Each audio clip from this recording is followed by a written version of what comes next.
¿Lo tenemos?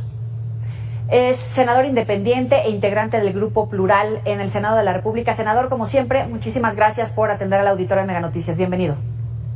Yoli, muy buenas noches, un gusto saludarte y por tu conducto al auditorio de Mega Noticias. ¿Hay o no hay este fenómeno de desplazados en México? Hay cifras que hablan de 45,000 personas, pero también el gobierno federal asegura que el concepto de desplazados ha dejado de existir en México. ¿Hay o no hay? No, hay, por supuesto que hay. Estamos hablando de cientos de miles de personas. Estamos hablando de miles de familias que han sido desplazadas por la violencia, por el narco, por las redes de macrocriminalidad que están apropiándose del territorio, de casas, de ranchos, de huertas. Mira, la gente que nos escucha podrá tener muy claro en la memoria, hace poquito subió el precio del limón. ¿Por qué subió?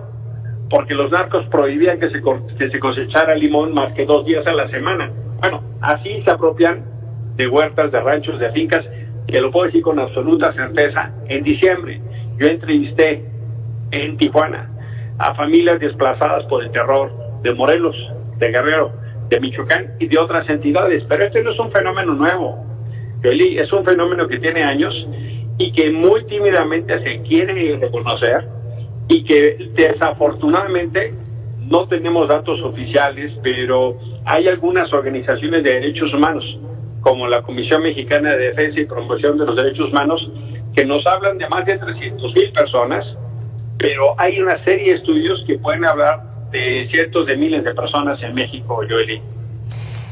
Hay un concepto que me ha llamado la atención, que han debatido entre legisladores sobre si meterlo en la misma bolsa cuando se habla de terror, de terrorismo, estos desplazados por esta violencia que, como usted dice, pues no es reconocida. ¿Se puede meter en esa misma bolsa víctimas del terror?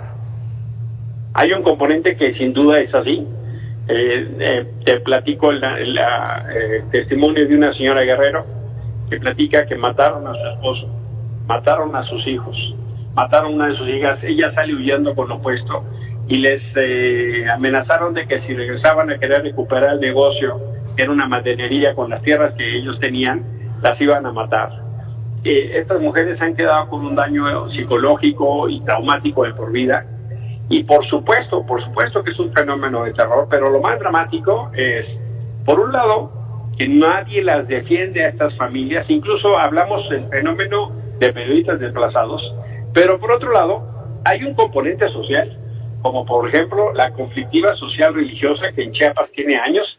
Afuera de San Cristóbal de las Casas hay miles de familias desplazadas por un conflicto eventualmente religioso económico, o en Oaxaca, por conflictos que tiene que ver con límites territoriales, de manera que no solo es un tema que tiene que ver con la macrocriminalidad, sino con otro tipo de fenómenos, Joely. Es muy interesante. ¿Hay políticas públicas que puedan reducir en este momento el incremento en el número de desplazados en diferentes estados del país, o va perdiendo terreno el Estado frente a estos grupos? El Estado mexicano ha optado por, esencialmente, cerrar los ojos o voltear la cara. Hay una iniciativa en la Cámara de Diputados que pasó al Senado. Yo mismo presenté una iniciativa que hicimos junto con grupos de desplazados para intentar atender este tema. Desplazados que, por cierto, estuvieron un mes afuera del Palacio Nacional para que el presidente los recibiera, y felizmente eso no sucedió.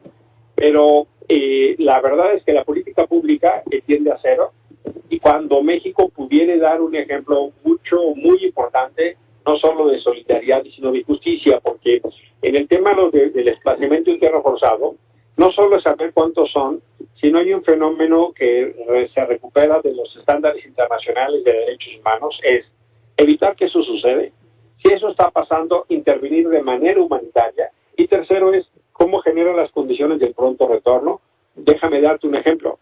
En el Zócalo de Oaxaca hay un campamento de indígenas de San Juan Copala que tiene 11 años, porque no pueden regresar a su comunidad porque hay unos paramilitares que amenazan con matarlos. Solo para darte un ejemplo, Joely. Senador, si me permite hacer un par de preguntas de otro tema. Sabemos que usted tiene un manejo político importante en el Senado de la República. Tenemos información de que Ucrania ha pedido apoyo a los legisladores mexicanos. ¿Cuál ha sido la petición en este sentido? Es así, el día de hoy estuvimos en la Embajada de Ucrania, el senador Germán Martínez, el senador Gustavo Madero y un servidor, el senador Álvarez y Casa, para extender no solo nuestra solidaridad, sino el rechazo a la invasión de la Federación Rusa a Ucrania. Nuestra Constitución es muy clara, Joely. Rechaza las amenazas y rechaza el uso de la fuerza y como vía de solución de los conflictos internacionales. En ese sentido nos manifestamos con la embajadora de Ucrania y ella, debo decirte, una embajadora joven, pero que tenía un semblante de mucho dolor, de mucha tristeza, nos hizo saber que su pueblo está en guerra, que está siendo invadido por una potencia y que nos pidió ser conducto para hacerle llegar a la senadora Olga Sánchez Cordero, que es la presidenta del Senado, una comunicación donde parlamentarios ucranianos, y nos dijo ella, literalmente lo firmaron en las rodillas porque no había condiciones ni para papeles membretados y otras cosas, pidiendo ayuda de emergencia.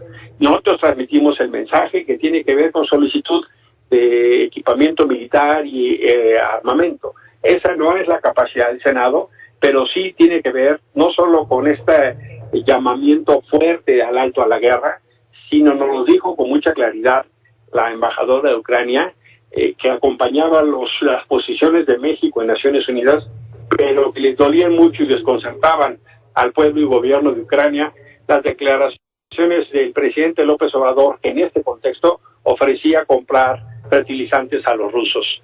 Y yo te lo digo con mucha claridad, en Ucrania no solo se juega la libertad, sino la democracia ante las tiranías. Hoy no están en Brasil con las fotos con Lula o en otros lugares. Hoy se necesita un rechazo a la guerra de manera contundente y en su caso, sí la ayuda humanitaria, por ejemplo, si van a ir aviones a recoger a mexicanos, hombre, podrían estar llevando ayuda humanitaria de medicamentos y alimentos, por darte solo un ejemplo, Joely. Fíjese, senador, que varios embajadores, incluso acabamos de platicar con una parlamentaria ucraniana que también hacían referencia a esta ambigüedad o al doble discurso que de repente pueden escuchar por parte del presidente de México o del posicionamiento de México al rechazar pero no condenar la decisión, por ejemplo, de Vladimir Putin de invadir Ucrania. ¿Hubo algún posicionamiento en este sentido por parte de la embajadora ante el Senado, los senadores mexicanos? Nos pidió transmitir esta solicitud. Nosotros hemos pedido a la senadora Sánchez Cordero que haya un clarísimo rechazo a la invasión rusa en atención a nuestros preceptos constitucionales, porque sí, lo que estamos mandando como país es un mensaje contrario, dudoso, dubitativo y esquizofrénico. En Naciones Unidas nos oponemos a la invasión, pero el presidente López Obrador dice vamos a seguir las relaciones comerciales y vamos a comprar fertilizante ruso. Déjame decirlo así, los estadistas son los que están a la altura de su tiempo. En su momento Lázaro Cárdenas recibió a Trotsky y con eso mandó un mensaje a Stalin. En su momento Alemán mandó el Escuadrón 201.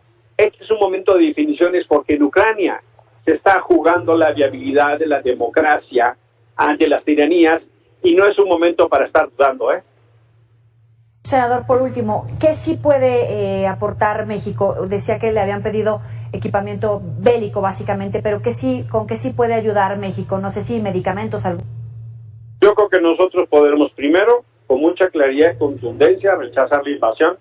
Segundo, declarar la pertinencia de que no es la vía armada ni anexión de territorios en el siglo XXI la forma para construir el orden internacional.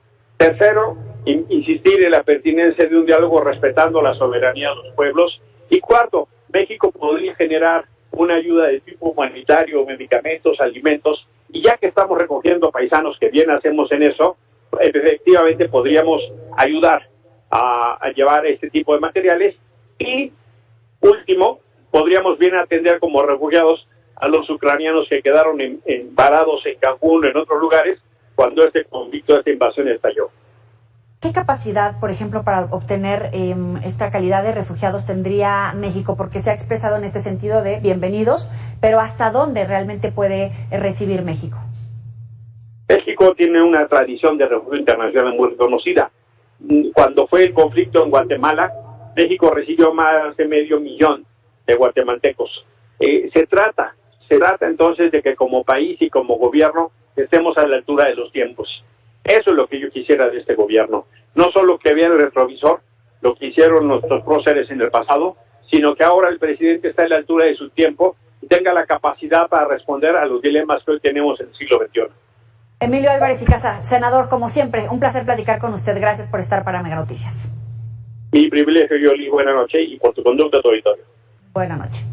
Sabe que puede recuperar esta entrevista muy importante. El senador Emilio Álvarez y Casa nos confirma esta petición de Ucrania de armamento bélico. México podría ofrecer, en todo caso, ayuda humanitaria, abiertos a la recepción de ciudadanos ucranianos que pidan refugio en nuestro país. Lo puede descargar en nuestras redes sociales, por supuesto, y observar también en nuestros próximos espacios informativos.